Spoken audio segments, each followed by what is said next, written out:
Thank you very much for coming here today to talk about how Bytes have implemented Copilot. What were the key reasonings for deploying Copilot at Bytes? Several levels really. Firstly was, we're a Microsoft partner, so strong relationship with Microsoft, obviously the #1 reseller in the UK. So we wanted to get on board and use the technology and partner with them, and we were early adopters. So we actually had it a couple of months pre-release, which allowed us to get used to the technology and be able to help our customers going forward. And that was the sort of second part, is being ahead of the game and actually being able to learn how to use the technology so that when a customer started to go through the same process, we'd done it. We'd been there and used the technology. So getting used to it, and obviously working with Microsoft in the early days. And are you able to describe a little bit about some of the key stages you took to implement it across the business? Yeah, absolutely. We started off with a 50 user license POC. When it was first rolled out, it was about putting Copilot everywhere within the business. That has changed slightly nowadays to focus more on a team or a department. So we rolled out those licenses initially to 50 users across multiple teams. We did that in stages. So we did 5 users initially to test all of the security, and worked closely with our internal security teams to make sure that Copilot could only see what it needed to see. So we did various levels of testing using different tools, which we use every day with our customers anyway. Once we'd done that, we then rolled it out to 30 users, so a total of 30, another 25 users, and then we went to the 50 users. We had that for several months before we then got to add on another 350, which we then rolled out to wider teams across the business. And today we've done another tranche where we are at 455 users, and there will be more to follow that probably in the next month or so to increase that up. So we're probably at over 50% of our employees have the software today. Brilliant. So as Copilot was rolled out, were there any particular use cases that each of you have found particularly helpful in your day-to-day work? Yeah, sure. So to me, Copilot is integrated in most aspects of my day now. So I do a lot of Teams meetings, so I have it transcribing and capturing meeting notes. I'm able to create executive summaries into proposals and statement of works from those meeting notes as well, from those transcriptions also. I've used it in Power Automate I've never used Power Automate before, and I've asked it to, this is the process I'm looking to do, can you create me a Power Automate flow? And it's created that for me also. Just in terms of documents and document control, and looking at versioning of documents as well, being able to say, right, here's 2 different documents, can you create me a table of changes between these 2 different documents as well? So it's been great to use Copilot, and I've also been involved with lots of prompt-a-thons with customers as well, and that's been really intriguing to see how our customers are using Copilot in their organisations also. I suppose personally, thinking about 365 Copilot, which is obviously AI to help me as an individual do my job on a day-to-day basis, and thinking about things that was kind of a bit unexpected. I personally wasn't sure what AI was going to give me. So we were very early into it. I'm an older generation, so I was not quite sure, although I am been in technology all my life. Yeah. So for me, it was about neurodiversity. So I'm dyslexic. One of my kind of fear factors, if you like, was the blank sheet of paper. Write a report, write a proposal, do this, whatever. Actually now I love doing that, because I can use Copilot very quickly to give me the structure, the framework, the information. It's not about copy and paste. It's not taking away my job, it never will, but it's giving me that information that I can then use. And sometimes it gives me a challenge. And the challenge will be, I need to go and talk to somebody because I never thought about what it's just given me. So I need to go and talk to a subject matter expert about A, B or C, because that's going to add so much value to what I'm doing. And very quickly I've been able to produce proposals to a level that I've probably never done before, and I've got the confidence and I'm really happy doing it. So for me personally, that was a real benefit. Brilliant. And Callum? Absolutely everything that Andy and Matt have already said. I use and I don't think I could exist without Copilot now. It helps me with so much. I think the big time savers for me are meetings. So, being someone who talks to a lot of customers, there are tons and tons of meetings, and it can get difficult sometimes to kind of understand or even remember, all the conversations you've had, and to Andy's point, deliver your best work. So using Copilot to be able to actually go through that, give us transcripts, give us really brief overviews of here's what was discussed and here are the next steps, hugely powerful. I think the only other thing I'd probably add on to that is integrations with Loop for me have been really powerful too. So I use Loop to manage my entire diary, my entire day. My task list lives on Loop, and my team's tasks and bits live on Loop. Having Copilot to essentially pull bits from meetings that I'm attending or emails that I'm involved in or anything, any communication, and being able to bring that into Loop to cross-reference that against the tasks I've got, again, has been an absolute game changer for me. So we've talked about successes and some of the really good user cases of Copilot. Did Bytes have any challenges or issues whilst rolling out Copilot across the organisation? Sure. I think, first of all, just before we answer that question, I think what we should ask is how Microsoft have made it incredibly easy to roll Copilot out. So, first of all, to have AI working really well for organisations, it needs to be integrated into your data and into your organisation. Because Microsoft have got the Microsoft Graph, which indexes all of our data for us, they've incorporated Copilot into that. So we can easily integrate it into our everyday applications and our everyday data. So from that perspective, it honours our existing permissions within our SharePoint sites and things like this. So they've made it really easy to integrate, first of all. But that's not to say there isn't challenges, because of course there are some challenges, with every new technology that's implemented. Andy, I think you've probably been on the sharp end. Yes. Yeah, so I've been on the sharp end, I suppose, at Bytes from the rollout. As Matt says, the way Microsoft have implemented it into the Graph API has been really instrumental in allowing Copilot to follow all of the rules that you've already got in place. So from all the security permissions, if your role and your security permissions allow you to see certain data, then your Copilot can see that. Your permissions and Matt's permissions and Callum's permissions might be different, so what their agents can see, what their Copilot can see is different to what everybody else's can see. We've changed ours, so we added sensitivity labeling. So if there is a document that has been flagged with a particular confidential or whatever the sensitivity labeling is, Copilot again recognises the out-of-the-box configuration, so that there's nothing else that you have to do, it just recognises it works. So actually, as part of their entire ecosystem, if you like, it makes the rollout a lot easier. There is obviously thought that needs to be considered around the data that's out there. A big challenge, I suppose, was training. We're a sales team, sales organisation. Salespeople are very busy. They don't use lots of technology to do their job.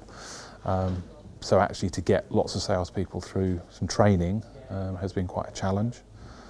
So we've adopted a blended approach whereby from using Microsoft Teams and a Copilot channel, so where people can post questions and see updates, we've got that. We've got one-to-one training sessions. We've got classroom type sessions. We have e-learning that we can obviously push out there. We're now doing a lot more in the kind of AI video space because Copilot changes very regularly. So how do you bring everybody up to speed on something that's happened in Wave 2 and Wave 1 and earlier releases? That has been a big challenge, but it's just through a blended approach, it's worked very well. And just to pick up on, I think, what Andy said, one of the really interesting things that we've seen, partly internally and partly with customers, is people's ability to formulate use cases, which sounds a bit basic, right? Just think of something that Copilot can help with. But actually, when you go to someone who maybe isn't as familiar with the technology, who isn't a tech person, who doesn't know, what we all know about Copilot, and say, there's this AI tool, go and find out how this is going to, save you some time. They don't really know how to approach that. So actually, I think there's been a shift internally almost of, for some people, forget Gen AI exists, forget Copilot exists. actually spend the next, 20 minutes, half an hour, whatever, however long it takes, instead thinking, how can I save time? How can I be more efficient? What things, cause me anxiety, make me stressed? And actually approaching it in that way instead, I think has been an interesting challenge for us in that, that's not how we'd approach any other technology, right? It's always led with the tech. Copilot's a completely different beast, I guess, in that respect. So moving people away from that traditional way of thinking and instead saying, you come to us with your challenges and we can almost reverse engineer that, I think has been a good shift, but definitely a shift for people. Thank you for sharing the challenges and some of the issues experienced. Let's talk about the successes and any unexpected benefits. Yeah, I mean, from the sort of learning point of view, the initial feeling when people come along to the training is, can you train me how to use it in my job? But actually, if you've got a classroom of 10, 15 people, all with different jobs, it's very difficult to do that, if not impossible. So what we focused on is training people on how to use the tool. So what is a prompt, the art of prompting, and how to get the most out of it. And actually what people have found is going out, we focus on kind of trying to get their imagination going of different ways they could use it, whether that's, some of it may be slightly sort of personal because they relate to it and they remember it. And then suddenly people have come out of the sessions and just had that, oh my God moment, I could do this or I could do that. And I had one sort of funny scenario, I'll share it as a story, where one of the managers came to me and said, my team would like to use AI, but they don't know how to use it. Could you jump on a call? So we did. And they asked the question and said, well, we don't know what we don't know. So how can we use it? So I said, well, let's ask Copilot the question. So I'm this person, I have a team, this is what my team do. Could you give me a list of 10 items in this environment that I could use AI for to help improve our productivity or whatever? And actually within seconds it gives you that list. And the manager at team was furiously writing things down and again was like, well, we can use Copilot like that. So there was a different way of using it than meeting notes, which it's brilliant at doing, but there's so much more outside the kind of standard things that you think about. And when that penny drops and you start asking it questions, it's amazing what it can do. And I think the way that people are now using AI has actually transformed how they're starting to work. So we've had lots of conversations, even internally, right, where someone's come to us and said, we have a shared mailbox for this thing, and absolutely Copilot can help, but then, to your point, Andy, around modifying, I guess, how people are interacting with the tech, the question that we ask back is, well, do you need a shared mailbox for that? Is that the way that you're supposed to do things? Would something like Microsoft Form not actually be better? So I think one of the big transformations that I've certainly seen is, and even in my work, the way that I'm now doing things is completely different to how I would have 12 months ago. So if I'm doing, management reporting, if I'm doing any lengthy documentation as an example, 12 months ago, I would have, to your point earlier, had a blank page, gone from scratch and tried to think of something to say or something to put in there. And I think everyone gets writer's block after a while, right? It's very common. What I'm now doing is setting up a Teams meeting with myself for 5 minutes, recording myself and talking at myself, essentially, and saying all of the things that are on my mind of, here's what I'm wanting to put on this page, here's the process that I'm thinking to go through, here's all of the content that's in my mind. Instead of me trying to formulate that into something a bit more meaningful, actually I'm just, essentially brain dumping and saying, okay, Copilot, now go and make this make sense, essentially. Go and create a Word document off of the back of the 10-minute recording that I've just created, and go and make a document for me. With that document, I'll then turn that into a PowerPoint. So I guess for me, I think the massive benefit has been, I guess at a macro level, it's making me more efficient, absolutely, but it's completely changed how I work in a lot of scenarios. Another area I think has been a benefit is internal communications. So one real good use case we came across was, we've got a new policy which HR pushed out. Here's the policy, read the policy, it's an updated policy from previously, and you all need to be aware of it. Of course, that goes to the entire company. But actually what we've done is we've used Copilot, as Matt alluded to earlier, to compare the two documents and to write a script that can then be used, and whether that script is put as text on your company intranet, whether that's turned via text to speech, via something like Microsoft Clipchamp or other tools, you can then turn that into a video. So rather than just push a document out and go, there you go, there's a new policy, go read it, and it's 57 pages long, you've actually created a 30-second internal communication video which explains the differences and the rationale as to why, which you can use Copilot really easily and quickly to do. And actually you've communicated that out far more effectively than just push out an email to 700 people and say, read that, which in reality, not everybody's going to do. So again, lots of different ways of using it to great effect.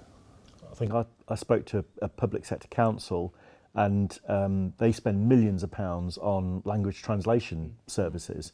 And when I showed them the ability that Copilot can support 40 different languages in transferring my document into a different language, or PowerPoint or leaflet or whatever it may be, they were blown away by that. You know, that was going to provide them a significant saving to the organisation. No, that's fantastic. They're all really good benefits and improvements that I think we've all seen at Bytes. If we had a magic wand, how would we do things differently? What changes potentially would we make when rolling out Copilot? Interesting question. I think our challenge, and if we could roll back the clock, gathering use cases really will help. Understanding how Matt and everybody have used Copilot and gathering that centrally so you can communicate that out and you create a library of them, I think that does two really important things. One is you don't know what you don't know, so you've got somewhere to go and look and to give you that inspiration, to give you the confidence to use the tool effectively on a personal level. But then the next level is a business level to say, when it comes to return on investment, how do you justify the return on investment of Copilot? Because actually when you're using it for you, it's saving you time. But how do you, is it a minute here, an hour here, a day here? How do you quantify that? But actually when you've gathered the prompts together and you find business level prompts that 400 people in sales can use, and they use it 10 times a day and they use it 5 days a week, every working day of their life, you can put a cost on that, so you can then calculate a return on investment. But to get to that kind of level 2, if you like, you have to get through level 1, which is the confidence of using it to get effective results. So I think the gathering of those prompts is really key. And how do you do that to encourage your employees and your staff to submit them, and then so that you can then work on them sort of centrally to find those gold nuggets which are going to save you a lot of time. I think I'd echo that, and I think we saw at the beginning of this process that we were doing live demonstrations, art of the possibles, to try and showcase the technology to the people, whereas we've actually changed that slightly now in terms of capturing those business use cases. You know, how are those departments going to actually use Copilot, and what are the time savings or the customer success stories that are going to come from using Copilot within their organisational departments?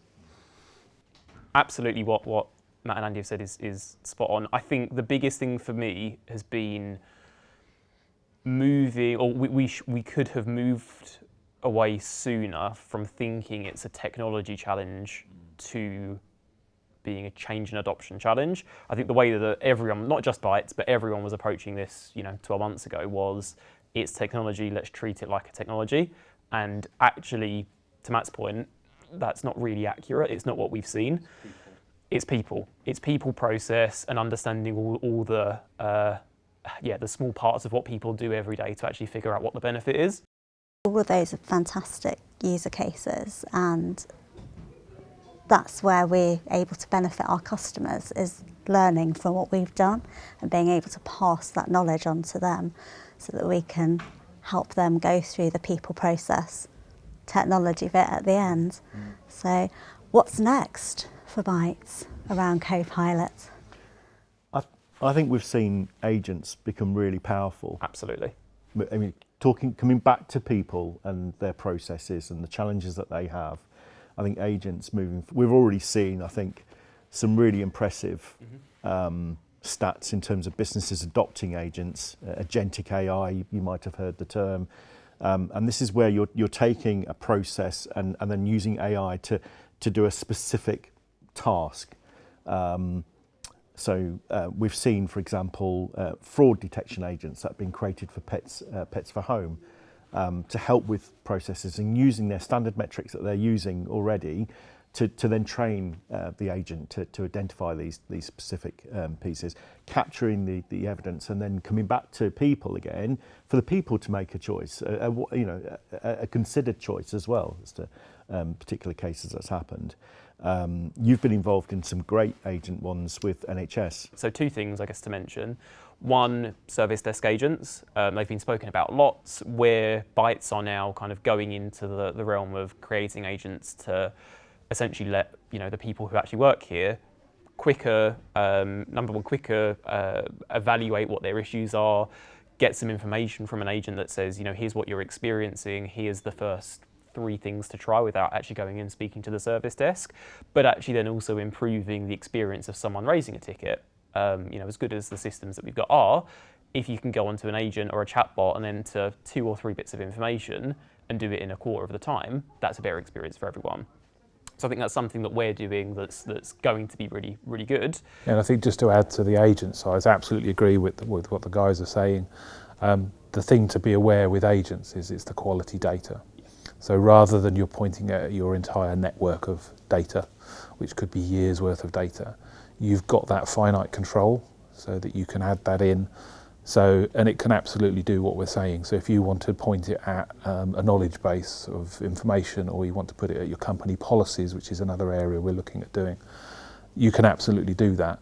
The one thing to consider is the governance that sits around that. So suddenly you've got a set of data that you then need to manage and control, because if you drop incorrect data in there, or you don't have enough data in there, you can then start to get some challenges where you could get hallucinations, as an example, where there's not enough data in there. So I think the key points there is the governance around it, which is straightforward in SharePoint. You can put some permissions and get all of that to put the data in there. And then secondly, once you've got the data in there and you're keeping it under control, you then need to think about how it's going to be used. And Gartner did a speech at one of our recent events where they were talking about synthetic data. So data that AI is not necessarily going to have seen, therefore it won't recognise, as part of that kind of language model, if you like. So how do you feed it? And an example we saw was one with our whole company meeting. So you could go and ask it to see what was talked about in the whole company meeting. And one question somebody asked is, when's the next meeting? There was no agenda in there with the next meeting. So its result was, it's last year, because that was the date it found. So again, thinking about the kind of things that the customers are going to use it for, and making sure you feed it with that kind of information, because when you have done it, it's fantastic. So allowing lots of people to create the same agent with different data on their own could be quite a big challenge, but actually putting the control on it so that you publish it to all your employees, you'll get so much value out of that so quickly, and that's a big thing. It's a really good point, actually, Andy. I think one of the things I'd want to impress on everyone that we talk to about agents, I almost feel like agents are in the same position that Copilot was 12 months ago when we were considering it as a tech thing. It's not. Agents are for everyone. They don't need to be complicated. It doesn't need to be, low code. It can be no code. You can create an agent in 5 minutes. Absolutely, the governance piece is really important for admins and for the organisation to understand how to control this. I almost wouldn't say, I wouldn't want anyone to be put off by that, I suppose. In the same way that you wouldn't want to put people off of Copilot, M365 Copilot, by considering the security implications of it. So the thing I'd want to, I guess, to say to everyone would be, agents are for everyone. Agents can be controlled relatively easily for the most part. Create them, use them, integrate them into the business. It is the next big thing, right? It's where Microsoft are going. It's where we're seeing the market go. Agentic AI is incredibly powerful, and that's when we start to get into some of the automation pieces as well, and that's where it can become, hugely beneficial, even more so than regular Copilot in some respects. So yeah, Copilot agents are for everyone. So it's just having that awareness that in some instances you might want to control, and as Callum says, in others, if it's for you or just a smaller one, then absolutely just get on and use it. But having that in the back of your mind always when you're doing it is really key. Yeah, but the worst thing to happen would be if you have an agent that's created, the person who created it leaves 12 months later, and there's no documentation or governance around that, and no one understands how the agent works. Or where the data is. Or where the data is, and it's business critical. So yeah, the governance piece absolutely is a good point. There is off-the-shelf agents as well, isn't it, that Microsoft have created themselves that you can easily hook into your systems and environments. There's the project manager agent, for example, that will easily capture kind of risks and actions during meetings, and then automatically upload those into Microsoft Planner. So that's a nice little one to use quite quickly. There's the research agent that's coming out shortly as well. Whereas at the moment, Agentic AI or Copilot is responding in quite quickly. In a few seconds, you could have a document that's created, or it's captured your meeting minutes and notes. Whereas the research agent is actually going to go off and look at white papers around particular technologies and studies, and not give you that instant response, but it's more valuable time because it's saving you time in looking at those white papers. It also shows you which white papers it's looking into and which studies it's looking into, so you're informed on that process, and then maybe say after 5 or 10 minutes you've then got something that's really quite comprehensive in your research. That's fantastic. Well, thank you very much for coming to chat to me today. I'm looking forward to finding out where we are in 12 months' time and using more of the agents.